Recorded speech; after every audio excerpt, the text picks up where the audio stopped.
Hi, I'm Femi OK, and you're in the stream. Today we catch up on three stories. Relief efforts to Tonga brought much-needed aid, but they also brought COVID-19. In Sierra Leone, a rape crisis affecting young girls 3 years after a historic law was passed. What progress has been made? But first to the story of Chinese tennis player Peng Shuai. Her alleged disappearance ignited a social media campaign late last year, and she emerged as pressure on the Chinese government built. Here's later Hong Fincher sharing her thoughts with us in November. I think that these propaganda pictures show that she is alive, but I hardly think that she is well. We haven't heard directly from Peng Shuai at all. I mean, remember that she posted her lengthy accusation accusing former Vice Premier Zhang Gaoli of sexually assaulting her. She posted this very lengthy accusation on November 2nd. That was a long time ago. And then they scrubbed it instantly, and we haven't heard from her at all. I have no doubt that Chinese security agents have been working on her, probably interrogating her. Probably, I wouldn't be the least bit surprised if they've been threatening her, threatening members of her family. And so they've been working on her, preparing her to make these appearances solely for propaganda's sake. Joining us now, Yaqiu Wang is Senior China Researcher at Human Rights Watch. Yaqiu, it is good to have you back. We were talking about Peng Shuai with you a few months ago, and the conversation was more than what has happened to a tennis player. There were so many more things to talk about. In the past few months, if you're looking at Peng Shuai's situation, how would you unpack it? Well, recently she had, participated interview with a French news media, and also she had a dinner with the IOC president, Thomas Bach. But overall, I think it's the same story. I still agree with what Letta said about, her situation. Even now she's, talking to independent media outlet, but it's the same that I think the security is still working on her, trying to prep her to say the things that they want her to say. I got this tweet from Carol on my laptop here. She knew that we were talking about Peng Shuai today. Carol says, do they expect her to tell the truth? She's in the grips of the CCP, like most Chinese citizens, forced to retire so they can't defect anywhere. My view is just leave this story alone. You will make it worse for her and her family. Yaqiu. I generally agree with that because, we all know that she isn't free to speak her mind. So before engaging with her, you have to think twice. Would you want to ask a person, how do you feel when you know that she can't speak freely about how she feels? What are the questions then? Because, for instance, the International Olympic Committee are using the interactions that they have had with Peng Shuai as an example to feel comfortable about doing business with China, having a Beijing Olympics in China. They are using these examples as, she's fine, she told us this. What questions should they be asking, if any, then, Yaqiu? It's really, really shameful for the IOC to keep participating in the Chinese government orchestrated, scheme of propaganda saying, she's fine, nobody's controlling her. Look, she's happy. Really, we all know what's going on, right? That she can't speak her mind. And in order for the Olympic Games to, be held in Beijing, in order for this whole thing to going on, this is the activities the IOC are still willing to engage is really shameful. The IOC needs to ask Beijing, how about what's about the investigation? What about the censorship about her stories? Well, if she is free, why are you still censoring her story off the Chinese internet? Why can't the Chinese, public discuss about her case? Those are the questions the IOC needs to ask the Chinese government. On YouTube, we have questions for you, Yaqiu. Andy is watching right now. Andy says, I am curious. If a Chinese citizen is being harassed by another Chinese citizen, albeit a very high-profile one, what can the rest of the world do? Well, I think the media, we're in this show discussing about this case. I think it's a good thing that we need to keep the pressure on that this happened. The Chinese government scrubbed her off the internet and then show her to the world. Oh, she's doing fine. Look, she's happy. And we are keeping asking the question. Why are you censoring her? What about the investigation? So this is something that we can keep doing. And also, Peng Shuai case is just one of the many cases happened to the Chinese Me Too movement. There are many other people who are less high profile who keep speaking up, keep, showing support despite the government's censorship of the whole movement, despite the government's harassment, surveillance of women who speak up. And I think we need to, pay more attention on the broader Me Too movement in China. I think it speaks to, I don't want to say legacy of Peng Shuai because she's still around, she's still with us, although access is quite limited, but it speaks to what she has achieved in the sport of tennis, that people care so much about what she's doing right now. There is a broader conversation to be had. This is what some of our broader community shared with us earlier. Have a listen, have a look, Yaqiu, and then respond immediately off the back of the video. The Chinese government and the IOC try to convince people that Peng Shuai is free and safe, but she is not free and not safe. She's under 24/7 surveillance. She was forced to say what the Chinese government wants her to say. This is not an individual case alone. This is also a part of a systematic campaign to ensure that nothing is ever said that might challenge the state, that could be perceived as criticism of the state, or that could cast a negative light on state officials.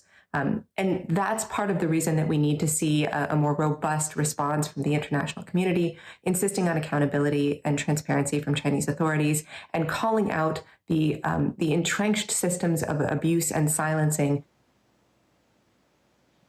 I absolutely agree. Peng Shuai, because her celebrity status, because, the world cares about sports, that is the reason why the broad international community is discussing about her. But there's so many, lesser known human rights activists, human rights lawyers who have gone through this. They have said something that the government doesn't like, then they got disappeared, then they reappear on certain, TV programs and, I confess to my crime. I feel so sorry. I defend the state. Then, they have been under surveillance. They are detained. Their family are harassed. So this is just one of the many cases happen to so many people. And I think the international community should, pay attention to the broader context of the issue. Yaqiu, thank you so much. You've helped us do that, pay attention to the broader context of this issue. We appreciate you always for appearing on the stream. So now we move from China to the Pacific nation of Tonga. For more than 2 years, its isolation has helped keep coronavirus mostly at bay. But a recent volcanic eruption and tsunami left the country desperate for aid. Our video commentator, Quenelda Clegg, shared the difficulty of the situation with us last month.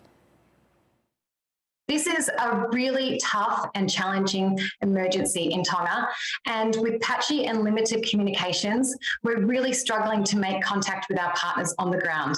But what we're hearing from the Tongan government is that water, food and fuel is critical, and the Tongan government is also desperately trying to keep COVID out of the country. So the best thing people can do right now is support New Zealand agencies through cash donations, and that money will get to the communities on the ground who are delivering that critical aid. Katie Greenwood is back on the stream with us. She's Pacific Head of Delegation at the International Federation of the Red Cross. Katie, so good to have you. We were talking just quite recently, January the 22nd it was, about so much work that needed to be done for Tonga, where the nation was, what help they needed, how they were going to get it done. And then at the back of our mind was this worry about COVID. It's like, there's no COVID on Tonga right now. How do you keep it COVID-free? And now the situation is there are about a dozen cases or so. That is the worst nightmare, Katie. What happened? Well, Femi, yes, it is a bit of a nightmare, and Tonga, unfortunately, like a number of Pacific nations over the last month or so, has succumbed to having COVID reach its shores. Actually, in the last overnight, we heard that the cases have risen. So there's now about 34 active cases there in Tonga, which does mean that it is spreading in the community. The government's doing a great job of trying to keep it contained to the communities where it currently knows that it is. Those communities are in lockdown. And that is also presenting, a number of challenges, of course, for the aid and relief delivery that needs to happen as a result of the volcano and tsunami. So the aid efforts that are happening with Red Cross and others on the ground are slightly hampered just because of those protocols and the extra layer that needs to happen in terms of personal protective equipment. But it is still happening. So the government is working with aid agencies to make sure that happens. What happened in terms of COVID arriving, I guess some people might say that it was an inevitability. After 2 years of working so hard, sometimes you can find a little tiny chink in the armour of where COVID, particularly when it becomes these more virulent strains, actually is manages to get through. They've done everything that they possibly could. Contactless delivery of aid is just incredible in these times where people are working so quickly to get that relief in there. Katie, can you describe what contactless delivery of aid means on the ground? Sure. I mean, it's kind of like getting your pizza delivered in a contactless way, but imagine, left on your doorstep. Hundreds of containers, right? So that is that the people who have come with the ships and the containers delivering, they get it to a certain point, and then people they move back, and then people in Tonga who are unloading those containers move forward. Those goods are actually quarantined for a period of time. So around 72 hours, those goods have been quarantined for, just to make sure that any surface residual contact with COVID is gone by then, and they're disinfected as well. So a lot has been done to try and keep this away. They're currently investigating that. I don't specifically know the source of where it came in, but that would be helpful. That would be helpful. But once it's out, it's just like, how do they then stop it from spreading? A question from Hermes, who's watching right now. Does Tonga have an infrastructure for mid-term aid storage? Everything that's coming in, is there a way to store it? How is it being distributed if you're doing it without people who would normally be on the ground to help you get it around? Well, we certainly are using people on the ground to get it around. So people have government passes that have been issued in order to keep, maintaining the flow of aid distribution. But it is a good question. There are warehouses there in Tonga. The government and others have a combined warehouse for aid goods. But there's a huge volume coming in. So I was reading just this morning about, 51 aid containers that have come in from New Zealand, stocked with aid goods, also from community groups who are wanting to help out church groups and others in the community. Now that's good, but sometimes that flow, when you only have the capacity to unload about 2 of those containers per week, that's a huge amount coming into the country. And yes, more effort is going to be required to get that out and distributed as quickly as possible. I'm going to add another voice to our conversation, Katie, and that's from Josie Pagini, who also is looking at this as an international development challenge. This is what she told us a few hours ago. People of the Pacific are extremely resilient, and Tonga's been no exception. Luckily, we haven't had too many fatalities, but the devastation is extreme. This is going to be a long-term recovery. People are still concerned about access to clean water. Ash has ruined many of the crops. Luckily, it rained a bit over the weekend. That filled the tanks, washed some of the ash off. But look, this will be going on for a long time. And now, on top of everything, COVID has arrived in the country. So a lot of people are vaccinated, over 80%, but the health system is extremely fragile, and it cannot afford to have a COVID outbreak. This is concerning, Katie. Go ahead. Yeah, it is a concern, and as I said, a number of Pacific countries are facing these concerns. That the vaccination rates in Tonga are one of the things that will protect that sort of more fragile health system that is there. The vaccination rates are quite good, up around 80% of people have had a first dose, are fully vaccinated. So that is a one level of protection, but we know that it's not the full answer. So it's a range of measures that are required. And when you're trying to recover from a disaster, those range of measures are really difficult. So social distancing, social isolation, personal protective equipment, which sometimes can be hard to come by, people are in lockdown. All of those sorts of factors just make it incredibly difficult. And those short, medium, longer term plans that we're talking about for recovery now absolutely must plan for a COVID response in amongst all of that work as well. It's just another layer to that response. There's a headline on my laptop, Katie, I'd never thought I'd be sharing with you, but it says here, SpaceX Starlink to provide internet access to Tonga. So this is Elon Musk saying, hey guys, I can help you out with your internet because since the recent tsunami, the volcanic eruption, the underwater volcanic eruption, there's a big cable that basically provided internet bandwidth service to you to Tonga, and that has to be repaired, and that's a long job. So all of this recovery is happening without a great internet connection, without internet connectivity. That is challenging. How's that working out? I've never struggled in 20 years of doing disaster response work. I've never struggled to make contact as much as we have with our colleagues in Tonga under many different circumstances. So we still now with the National Society of Red Cross in Tonga, we are maintaining some phone calls, daily phone calls. But that's like speaking over radio. So it's very short, sharp information. Having long, deep conversations about the context and what's happening and highly vulnerable people and how you address those things is very, very challenging. And so one of the most critical things that we can do as we respond is also to prepare for the future. I am so proud of the Red Cross team on the ground for the preparedness work they've done, because they don't have the kind of support that you would usually access during a major disaster like this, of being able to call on technical support from outside.